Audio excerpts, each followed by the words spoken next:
let's move over to the bill of materials. So we're going to go into our bill of materials workspace. And again, I just want to reiterate that a bill of material or BOM, these are as designed documents.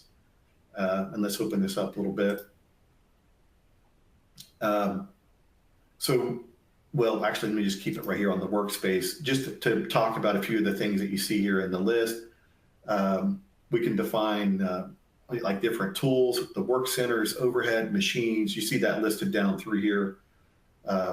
So if we needed to use like jigs or fixtures, consumable tools, different machines in the processes, we're going to have that available in our bill of materials. And we'll see that again here on the bill of material in just a moment, why that's important to talk about that before we get into the BOM. All right, so the bill of material itself, and like you may have already guessed, we're going to go into the AM9000. That's this BOM 20 right here. And these screens are broken down into a few different options. Like you always see a header section up here on the top on all of these screens. And then we have a middle section here where we're getting into our operations, materials, steps, things like that. And then we got this information down below where as we drill into each of these items, it'll highlight what we're having going on for each of those rows. Okay, so first off, the BOM ID is, what you see right there is highlighted. I told you that was BOM number 20. There's also a revision field. You see that right here. I'm working with revision A, but you could have as many revisions as you like. A, B, C, 1, 2, 3, whatever makes sense for you. And you can use whatever numbering scheme works for you. Those revisions do not have to be the same as the revisions for the end item. You may make it different. You may want a new machine. Maybe you've gone through some Kaizen process and you found a new way to produce something, and it's going to be built a little bit different. So you need to identify that revision. So in here you can give it an ECN. You can put the change all the way through with the proper approvals. Again, if that's what you want to do, but you can make these revisions without those in your system, or if your process allows. So repeating myself a little bit, the top portion of the screen has the ID. And again, that can be a sequential number like you see up here, number 20. This just so happens to be the only revision we have. And then we can also mark it as active or inactive. We can also put it on hold, which allows us to edit the information that you see here. And then once it's live, we may not want to make any more changes, but we can still make copies and put it back on hold, do some other pieces here. Now in the middle, I've already highlighted this once, but we'll do it again. So we have, in this particular BOM, we have 3 operations. Those are numbered 10, 20, and 30. You can have as many as you like. It really depends on your process and how detailed you want to get with your operations. And you can start small and then add operations later. And then you can trim them out. Again, future dates, those great place to make revisions, different ways of doing, each of those different revisions can have different ways of manufacturing maybe the same thing. And then we also have different work centers for each of those operations here too. And over here in this space, we have some different times. There we go, setup time. Right there, I just want to make sure to focus on that. We have setup time, we have run time. In this example, we can get 25 of these items through in an hour. You see that right here. And we can also do 4.5 in about a half an hour, get 2 units through in 1 hour in operation 20. This is all great information. Acumatica is going to do that math for you. It's going to tell you how long something takes depending on the quantity that has been ordered. It's going to tell you how long that run time is. But the setup time is always standard. So whether you're making 1 piece or 1,000 pieces, it's always going to take 1 hour for that first operation. And that's what it's showing you right there. Now, some other additional information that you can include. If you do get down to the machines, you can specify the machine time, the machine units. That machine runs at a different rate. There's also a few other times that you can include. And like you see these items here. and I may have already included that machine time. Make my box a little bit different. There we go. Queue time, finish time, move time. These are advanced scheduling features, things like finish time. Maybe you just painted something and it takes 2 hours for the paint to dry before it goes to the next operation. You can also specify that here in Acumatica, it's not going to schedule that next operation for 2 more hours. It's great to know you don't push things right through and now we're like smudging the paint, something like that. Then you have a quality issue. Also, with move time, maybe you've got something in a different part of the facility. Maybe it is across the parking lot. And you've got to go get a forklift to go and move that over there. So maybe it takes an hour and a half an hour, something like that. You can schedule that time so that we don't think as soon as we're finished with one operation that we can immediately move on to the next. We need to have that buffer. This gives you that little piece of space in between all of those. Again, those are all optional fields. You don't have to use it, but it's great if you do need them.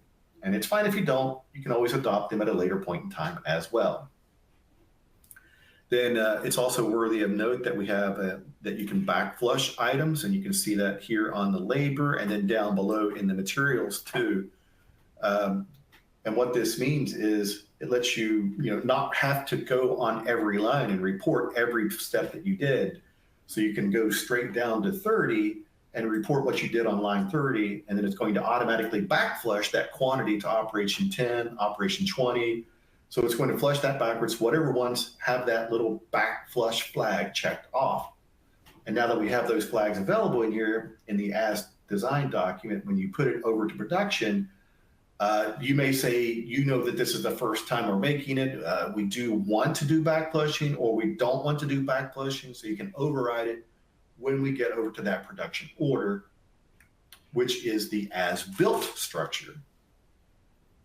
All right, so let's move on down to the bottom section here. There's a lot going on. That's the section you see down here with all the different tabs. And specifically, we are on the materials tab. That's the one that's currently highlighted. So as I select different operations up here on top, that information will adjust down there in the bottom. So if I moved on down to like the third operation, there's nothing going on in the inspection step. In the second line, which is the assembly, I use certain materials, and then when I'm cutting, I have other materials that'll be associated with that.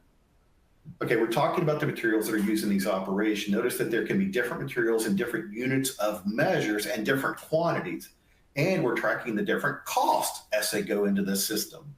And as you saw when it picked up on the different operations, different materials show, and it comes right back to those units and measures that we talked about when we reviewed the item.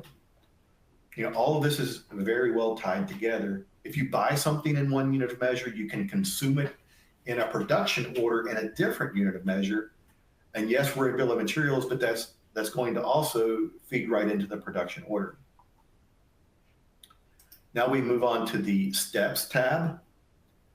Now, something important that's in here is that when we look at the steps, you'll see that in steps, there can be a shop floor instruction.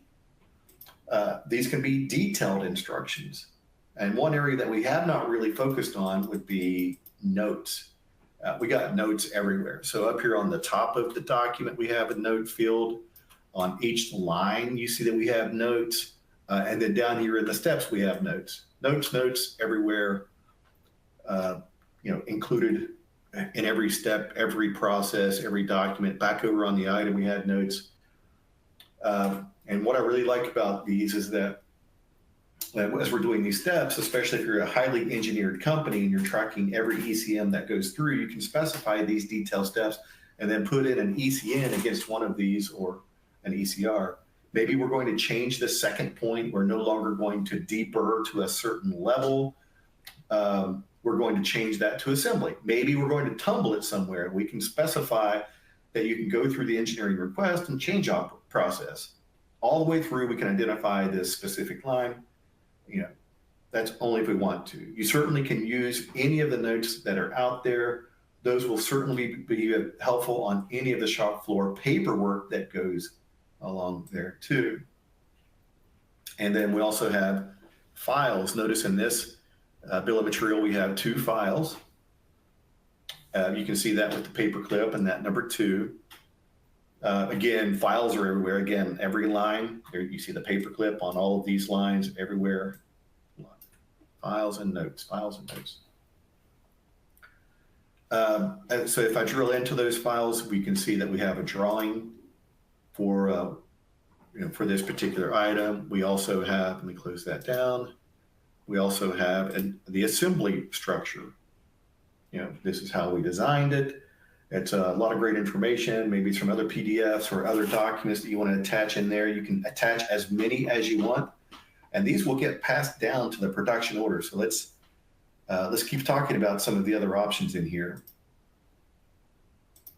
So I mentioned back when we had the bill of materials workspace open that we could create tools in the system. So if we move over to the next tab down here on the bottom, I do not have tools in this process, but you could. So maybe, like I said, maybe we have a jig or a fixture that we want to include in this particular structure. We want to include the cost of it, or we just want to include that we've used it. You can identify those here, and they can be scheduled, they can be planned, and they can be put on the schedule as well. So all this information can be listed in here. Then we have the overhead tab. And again, we saw that back on the bill of materials workspace. We can add overhead, and if we did, we could do something like over here on this work center. We can add additional overhead, not only to the overhead tab itself, but in the work center, which we really haven't talked about, it has its own overhead tab. And so these can have their own costs. We can have that overhead flow, again, from that work center down into that bill of material. And then finally, we have outside processes. Another area, again, I don't have a lot of data in here, but I just want to make sure to open that up. It lets you identify vendors and costs that are going to be applied for some activity, usually an operation step that's handled outside the company. If you do specify one here, it'll go down to the production order, and in that production order, we can ship that out, include the shipping paperwork.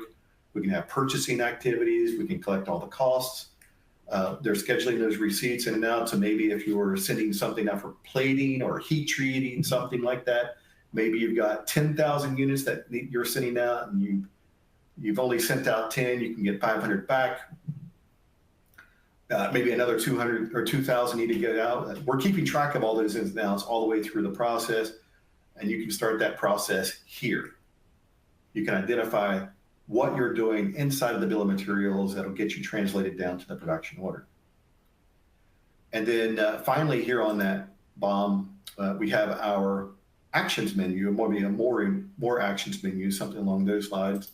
So when we were talking earlier about that you can make copies of the bill of material, there's that line for this. And so maybe you're going to make something similar to this. So use that copy option.